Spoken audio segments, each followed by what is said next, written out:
ya tidak bin saja, tapi kalau presiden mengatakan bahwa akan melakukan investigasi internal ya semacam itu dan apa intelijen sudah mengetahui rencana tapi kemudian tidak ada suatu tindakan semacam itu kan wujud ketidakberdayaan negara walaupun itu bisa saja betul-betul memang apa tidak ada tindakan dari kepolisian tapi bisa juga hal-hal itu untuk mendelegitimasi kepolisian sendiri karena kepentingan-kepentingan tertentu. Seperti kita tahu kan sekarang lagi ada pembahasan RUU intelijen dan apa RUU keamanan nasional dan RUU lain yang berkaitan dengan hal itu.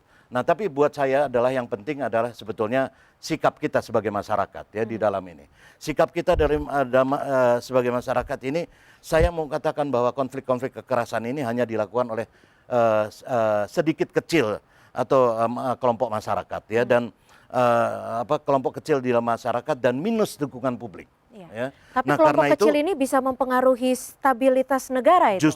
Tentu saja ya, tetapi itu dan menjadi tanggung jawab dari negara untuk mengatasi ini, untuk memberikan rasa aman kepada masyarakat, hak-hak masyarakat untuk memenuhi hak-hak masyarakat di dalam soal konteks rasa aman dan menghindari rasa takut dari masyarakat. Tetapi saya kira penyikapan masyarakat yang jernih juga akan membantu ini. Kalau kita tidak memperbesar persoalan ini dan membantu membantu dengan satu sikap bahwa ini hanya kelompok kecil dan minus dukungan publik. Terus kita ini dia juga tidak akan memperoleh pelaku-pelaku ini tidak akan merasa efektif juga gerakannya. Dan dengan begitu saya kira tidak ada pihak-pihak juga yang kemudian menunggangi ya untuk kepentingan-kepentingan mereka. Seperti ini kan meledakkan pilihan lokasi rumah ibadah. Ini kan untuk seperti mengesankan ada ketegangan antar umat. Antar ya. umat, betul nah kalau sekali. itu nggak saya kira tidak dipolitisasi oleh masyarakat. Masyarakat sendiri tidak terlalu khawatir dengan itu. Saya kira itu akan menjadi satu dan masyarakat bersikap kita lawan terorisme. Kita nggak suka dengan ini kekerasan. Kita semacam itu. Saya kira itu tidak akan melegitimasi tindakan-tindakan itu. Baik. Jadi peran dari masyarakat itu sendiri sangat berarti. Ya. Oke, baik. Tapi kita masih akan kembali berbincang-bincang dengan Pak Prayitno dan juga Pak Hendardi. Dan jangan kemana-mana karena Kilas Indonesia segera kembali sesaat lagi. Dan juga Bapak Prayitno Ramlan. Nah Pak Prayitno tadi sebelumnya kita sudah bincang-bincang saat break tadi. Bahwa orang-orang yang siap berkorban ini adalah orang-orang yang mudah dipengaruhi. Namun siap berkorban jiwa dan raga. Tapi kalau kita bisa berpikir membuat orang seperti ini, pasti ada orang pintar di belakang itu. Iya, memang demikian. Satu tindak terorisme yang pertama dia harus ada dana. Yang kedua ada recruiter. Yang ketiga dia bisa mencari alat untuk melakukan terorisme seperti bom, senjata dan lain-lain. Sejak 2009 terjadi penumpukan senjata. Kita lihat beberapa tempat di Cikampek, Sukoharjo itu ditemukan di Bogor ada ditemukan senjata-senjata panjang dengan ratusan ribuan peluru gitu. Kita berpikir bahwa mereka akan menggeser serangan menjadi serangan dengan bersenjata. Itu tadinya pemikirannya begitu, analisanya seperti itu.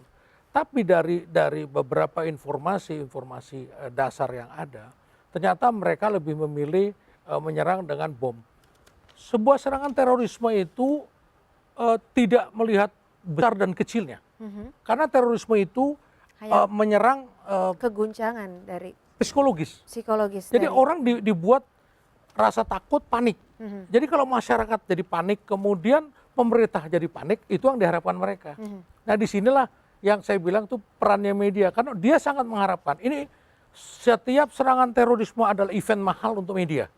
Betul. Oleh karena itu karena itu yang ingin diketahui masyarakat. Itu diketahui masyarakat. Kan tapi kadang-kadang media menyiarkan hal-hal yang terus-menerus itu yang diharapkan mereka itu iklan gratis kan para teroris iklan gratis. Karena itu media diharapkan juga menyiarkan membangkitkan perlawanan kolektif seperti kita kan diskusi di sini. Kita diskusi. Saya dari kelompok ahli BNPT juga menyarankan bagaimana keterlibatan Mas Hendardi juga tadi bagaimana keterlibatan masyarakat untuk bersama-sama. Social awareness, kepedulian sosial itu kita bersama-sama tokoh masyarakat, orang tua, ada LSM. So bagaimana ini jangan sampai ini tindakannya salah, tindakannya salah. Jadi mereka tetap berpegang kepada yang namanya mati syahid dan jihad. Ini paham-paham yang salah, tapi ternyata ini sudah beredar di dalam masyarakat. Jadi sel-sel itu demikian. Dari apa yang disampaikan oleh deputi di Brigjen Tito Karnavian, itu pada saat di Lemhanas ada seminar, dia mengatakan bahwa secara kualitas itu terorisme itu turun, kuantitasnya naik, jumlahnya naik. Iya, bisa Dilihat kita dari lihat dari- tahun 2010 teroris yang ditangkap itu 110 orang, tapi sampai bulan Juli tahun 2011 yang ditangkap udah 70, artinya kan ini terjadi, mereka mulai berkembang. Nah ini justru itu sekarang kita menghadapi terorisme tidak bisa hanya diserahkan kepada polisi saja, kepada BNPT dan kepada aparat-aparat hukum lainnya. Ini harus ada kesadaran masyarakat. Ini suatu tindakan, suatu mazhab aliran yang berbahaya, yang menghalalkan cara, dia menyerang melalui memaksakan kehendak, melalui ngebom, membunuh. Dia menghalalkan cara. Dia kadang-kadang seperti yang di Bima kemarin. Bunuh orang kok, katanya kenapa bunuh orang? Perintah Tuhan. Bagaimana dia bisa tahu perintah Tuhan? Kan Harus artinya ada membunuh, suatu betul. penggelinciran. Paradigma. Iya, jadi dia orang tuh terbrainwash. Betul. Justru itu sekarang masyarakat, kita mengharapkan masyarakat ini menyadari sebetulnya. Ini ada suatu bahaya yang apabila kita biarkan dan kita tidak berpartisipasi bersama, ini akan membesar, makin membesar. Tapi sekarang bisa dikatakan masyarakat mungkin bisa bersatu, tapi tanpa ada pemimpin yang kuat, kita bagaimana ini masyarakat menanggapinya? Artinya sekarang kita masyarakat hanya bisa berharap keamanan dan kenyamanan bagi seluruh masyarakat Indonesia. Tapi kalau kita ke gereja atau ke masjid atau saat kemarin di Cirebon di masjid, betul sekali, itu kita jadi takut gitu. Ya. Sebagai masyarakat, apakah ini sebenarnya masyarakat yang harus berperan atau aparat-aparat? Bagaimana Pak Hen? Pak, Prayitno. oh saya? Silakan. Oke. Jadi begini, penanganan terorisme secara hukum ditangani polisi. Deradikalisasi ditangani BNPT. Jadi BNPT mengkoordinasikan semua kementerian-kementerian yang ada deradikalisasi. Bagaimana kontra radikalisasi. Jadi orang-orang kelompok-kelompok radikal ini supaya jangan sampai masyarakat terpengaruh. Yang kedua, mereka sudah terkontaminasi, sekitar 600-an lebih lah. Yang di penjara, mereka bagaimana supaya jangan sampai mereka terus radikal. Nah sekarang, apa perannya masyarakat? Perannya masyarakat itu kepedulian sosial. Jadi Menko Polhukam itu selalu menekankan tuh kepedulian sosial. Kepedulian sosial artinya begini. Sekarang bom ya di Jawa Tengah, di Cirebon, bom serang polisi. Polisi kemarin diserang beberapa tempat. Kemudian setelah itu tempat ibadah.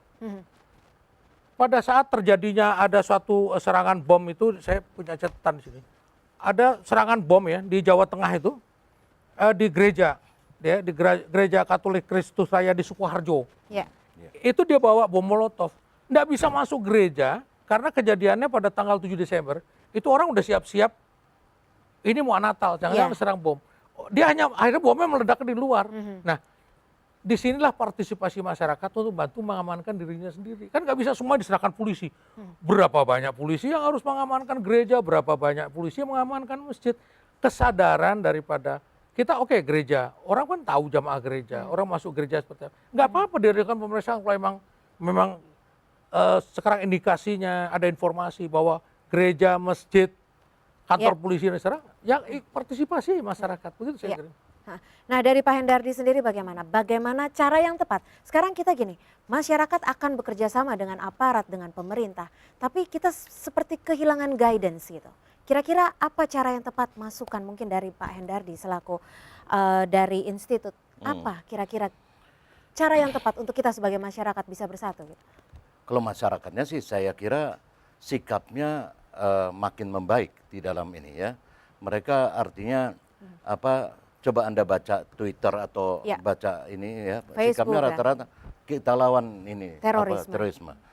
Simbol-simbol yang kemudian dikeluarkan di BBM atau lawan itu, kita tolak kekerasan dan sebagainya. Saya kira itu menunjukkan bagaimana kedewasaan kejarnya masyarakat kita, dan itu sikap itu yang kita harapkan dari publik. Tapi betul kata Anda bahwa apalagi namanya pemberantasan terorisme dibutuhkan suatu kepemimpinan politik yang kuat gitu ya, yang kuat, yang tidak ragu-ragu. Makanya menjadi aneh buat saya ketika Presiden menyatakan bahwa misalnya di dalam kasus bom ini mengatakan bahwa dia akan melakukan investigasi internal karena katanya itu Kenapa sudah harus diketahui ya, dan presiden bahkan bisa menyatakan bahwa itu ada kaitannya dengan bom Cirebon, tetapi kemudian tidak ditindaklanjuti. Kan ada dua kemungkinan yang saya katakan tadi, kemungkinan memang polisinya tidak cepat bertindak, atau bisa juga ini cara-cara untuk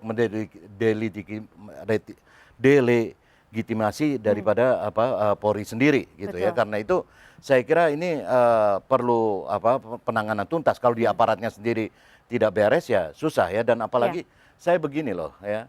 Kalau sekarang mereka aktif? bukan pelaku-pelaku ya, pengantin pelaku bom ini ya.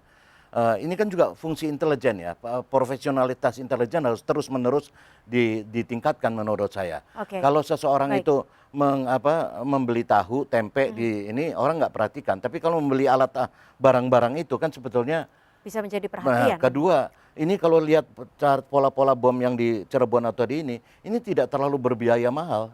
Ya tidak terlalu berbiaya, karena itu ya, Pak, ya? menurut saya memang biayanya nggak cukup besar untuk melakukan, berbeda dengan pada waktu bom Marriott atau yang lain gitu ininya. Ya ini juga harus jadi perhatian kita saya kira. Baik, ya terima kasih.